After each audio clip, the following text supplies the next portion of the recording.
नमस्कार दोस्तों, स्वागत है आपका आपके अपने यूट्यूब चैनल लाइब्रेरी साइंस की पाठशाला में। तो आज हम एक बार फिर से आपके लिए क्या है, पुस्तकालय विज्ञान की महत्वपूर्ण क्लास है, महत्वपूर्ण टॉपिक है, वो आपके लिए लेकर आए हैं। तो एक बार आप सभी क्या है, जल्दी से शेयर कर दीजिए, शेयर और लाइक कर दें जितने भी आप लाइव हैं। इसके अलावा यदि आपने अभी तक हमारे YouTube चैनल को सब्सक्राइब नहीं किया है तो सबसे पहले सब्सक्राइब करें एवं उसके बाद बेल आइकन को ज़रूर प्रेस करें ताकि नए वीडियोज़ के जो नोटिफिकेशन है वो आप सभी तक पहुंच जाए। आज का हमारा महत्वपूर्ण टॉपिक पुस्तकालय वर्गीकरण की विभिन्न प्रजातियाँ। ये टॉपिक आपके जो KVS राजस्थान, बिहार, DSSB सभी जो लाइब्रेरियन के एग्ज़ाम हैं आपके NVS सभी जितने भी आपके पुस्तकालय विज्ञान की प्रतियोगी परीक्षाएं हैं उन सभी परीक्षाओं के लिए इम्पोर्टेंट टॉपिक है आज का, और ये है पुस्तकालय वर्गीकरण की विभिन्न प्रजातियाँ। इस टॉपिक में हम अध्ययन करेंगे जो आपकी विभिन्न प्रकार की क्लासिफिकेशन स्कीम है वो किस पद्धतियों प्रजातियों के अंतर्गत आती है। कई बार इन प्रजातियों से संबंधित आपके पुस्तकालय वर्गीकरण में क्वेश्चन है वो पूछे जाते हैं। तो शुरुआत करते हैं। स्पाइसेस ऑफ लाइब्रेरी क्लासिफिकेशन, पुस्तकालय वर्गीकरण की विभिन्न प्रजातियाँ। डॉक्टर SR रंगनाथन की पुस्तक प्रोलेगोमिना टू लाइब्रेरी क्लासिफिकेशन। एक तो भाई आप सभी के लिए क्या है, ये जो पुस्तक दी गई है प्रोलेगोमिना टू लाइब्रेरी क्लासिफिकेशन, ये बहुत ही ज़्यादा इम्पोर्टेंट है। इससे संबंधित आपके प्रत्येक एग्जाम में आपको क्वेश्चन देखने को मिलेगा, क्योंकि बहुत सारे जो सिद्धांत है, उपसूत्र है, इसके अलावा जो प्रजातियां हैं, इन सभी का उल्लेख जो आपको देखने को मिलेगा वो आपको डॉक्टर SR रंगनाथन की ये जो पुस्तक दी गई है प्रोलेगोमिना टू लाइब्रेरी क्लासिफिकेशन, इसी में मिलेगा। तो ये भी इम्पोर्टेंट है। इस पुस्तक की बात करें तो इसका जो पहला संस्करण आया था वो आपका 1937 में। इसके बाद जो दूसरा संस्करण है इसका वो 1957 में, और इसके बाद इसका तीसरा संस्करण 10 वर्ष पश्चात 1967 में। तो 3 एडिशन ये आपके आ चुके हैं प्रोलेगोमिना टू लाइब्रेरी क्लासिफिकेशन के। ये भी आपको क्या है, एडिशन आपको याद रखना है। रंगनाथन की ये पुस्तक है और इसके द्वितीय एवं तृतीय संस्करण में, इसके जो सेकंड संस्करण 1957 और 1967 वाले संस्करण में इन श्रेणियों का क्या मिलता है, उल्लेख मिलता है।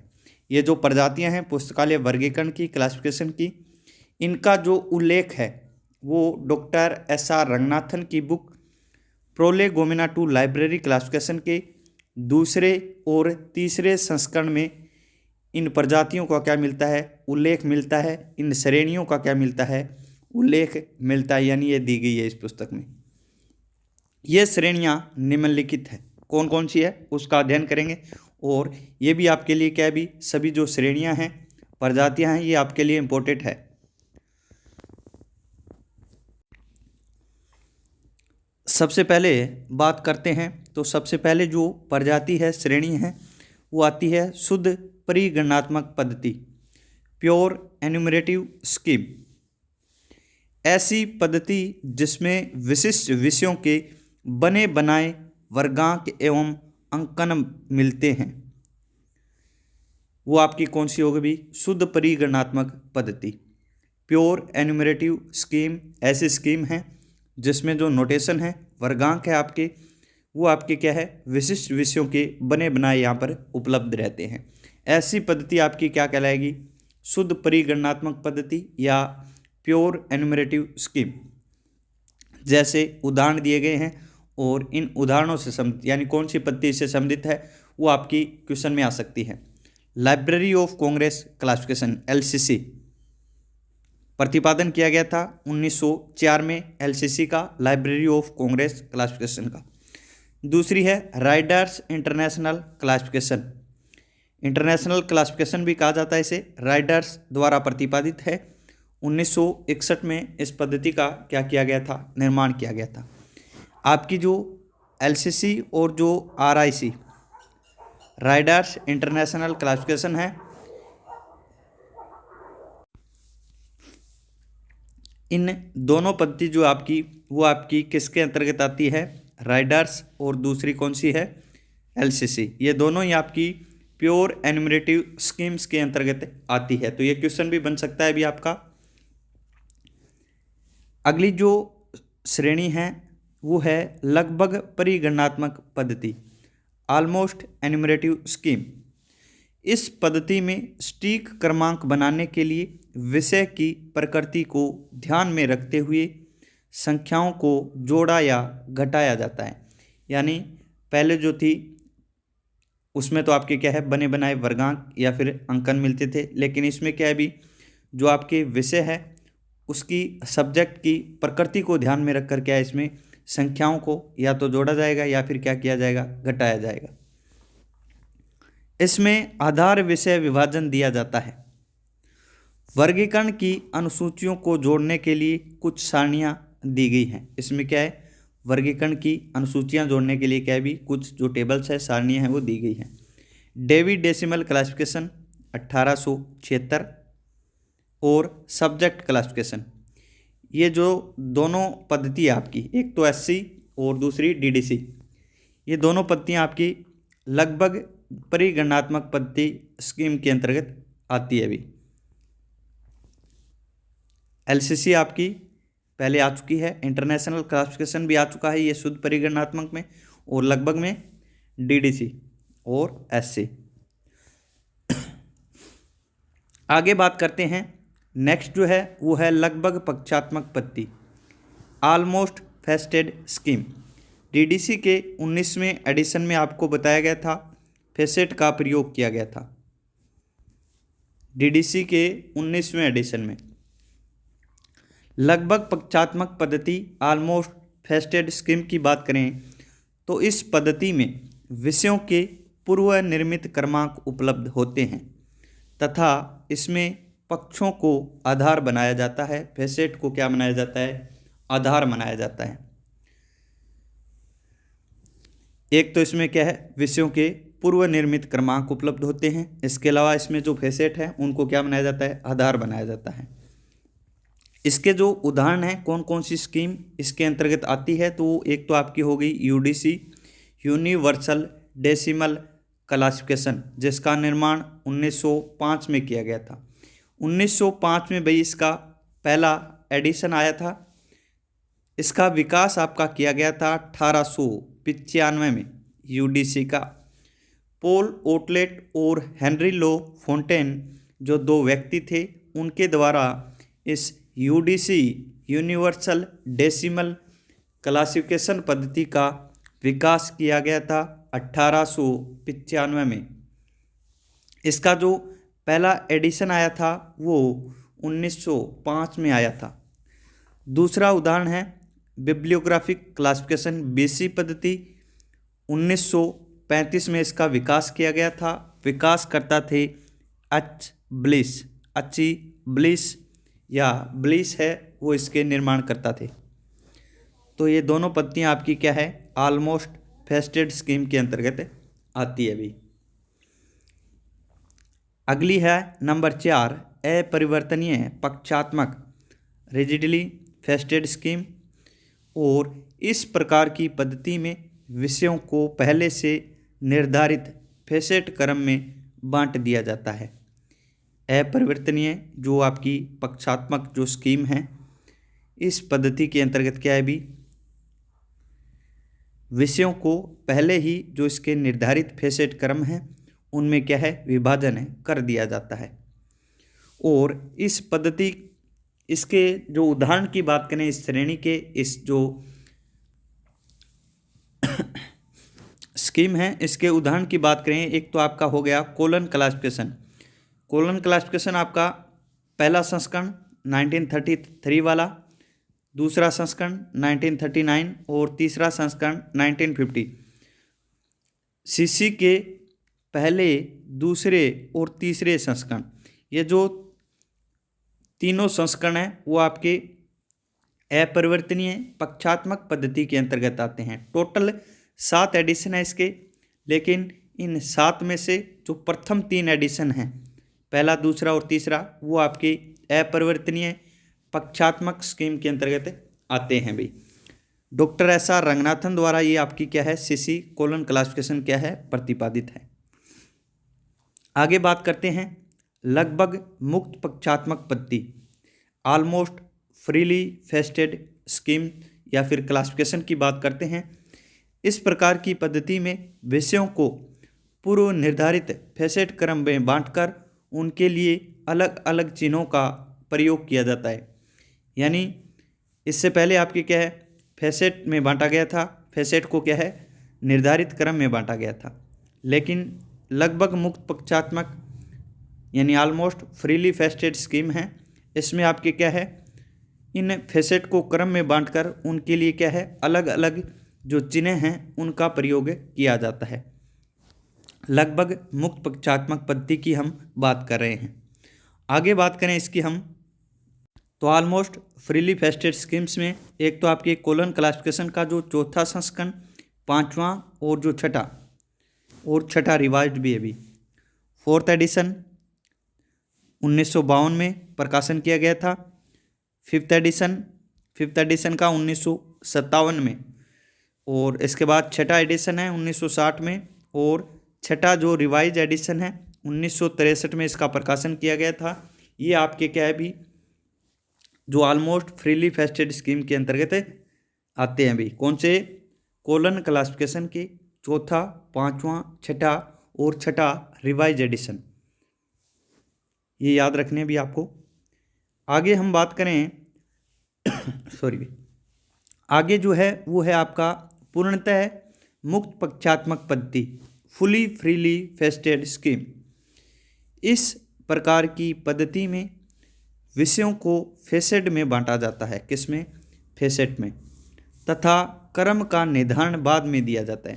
सबसे पहले क्या है भी, सबसे पहले फेसेट बांटे, क्रम निर्धारित किया, उसमें आपका पहला, दूसरा, तीसरा एडिशन आ गए कोलन क्लासिफिकेशन के। उसके बाद जो ऑलमोस्ट फ्रीली फेस्टेड थी उसमें क्या है, आपकी चौथा, पांचवा, छठा और छठा रिवाइज आ गया। अब कौन सा है, अब है पूर्ण मुक्त पक्षात्मक, और इसमें आपको फेसेट में बांटा जाता है, लेकिन उन्हें क्रम प्रदान नहीं किया जाता, क्रम का निर्धारण बाद में किया जाता है। और इस जो स्कीम में आपके सीसी कोलन क्लासिफिकेशन का 7वां एडिशन आता है भी, 1987 वाला, 1987 7वां एडिशन 1987 में इसका प्रकाशन किया गया था। रंगनाथन के जो 3 शिष्य से थे, कितने, 3 शिष्य, उन तीनों शिष्यों के द्वारा इस एडिशन का क्या किया गया था, प्रकाशन किया गया था। 7वां एडिशन डॉक्टर एस.आर. रंगनाथन की मृत्यु के पश्चात है वो प्रकाशित किया गया था। नेक्स्ट जो है वो है वेस्लेसी संश्लेषणात्मक पद्धति, एनालिटिको सिंथेटिक स्कीम। गोपीनाथ ने कोलन क्लासिफिकेशन के 1950 से 1953 के बीच के संस्करणों को विश्लेषणात्मक पद्धति में विभाजित किया है। 1950 से 1953 के जो संस्करण थे कोलन क्लासिफिकेशन के, उनके गोपीनाथ द्वारा, किसके द्वारा विभाजित किए गए हैं, M.A. गोपीनाथ, ये डॉक्टर एस.आर. रंगनाथन के शिष्य थे, और इनके द्वारा ही क्या है, 1950 से 1953 के बीच जो भी संस्करण थे आपके कोलन क्लासिफिकेशन के, उनको वेस्लेसी संश्लेषणात्मक पद्धति, एनालिटिको सिंथेटिक स्कीम में क्या है, विभाजित किया गया है।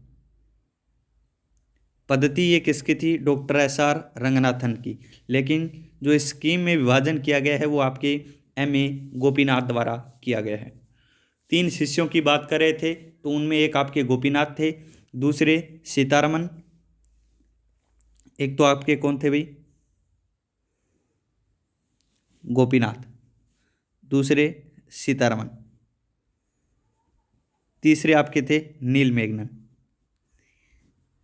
ये तीनों शिष्य थे जिन्होंने शिष्य का क्या है 7वां संस्करण 1987 में क्या है प्रकाशित किया था। तो ये भी आपको क्या है याद रखने हैं। तो ये हमारा आज का जो छोटा सा टॉपिक था, और टॉपिक कौन सा था?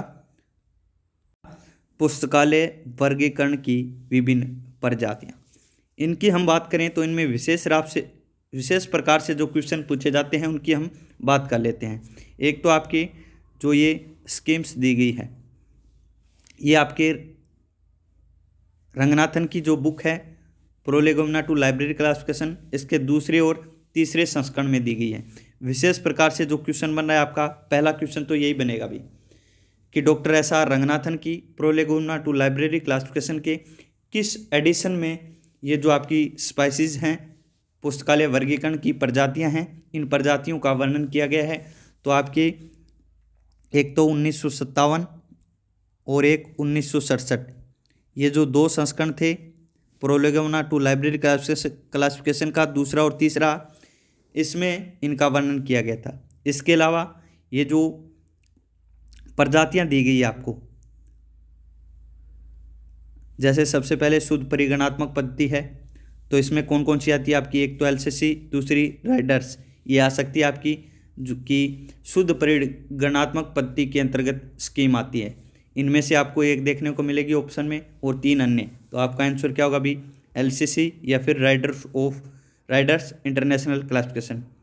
इसके अलावा लगभग परिगणात्मक पद्धति है, तो कौन सी हो गई? DDC और सब्जेक्ट SC। DDC और SC ये दोनों आपकी प्रजातियां किस प्रकार की हो गई? तो लगभग परिगणात्मक, लगभग पक्षात्मक आपकी कॉलन क्लासिफिकेशन के पहले, दूसरे और तीसरे एडिशन हो गए।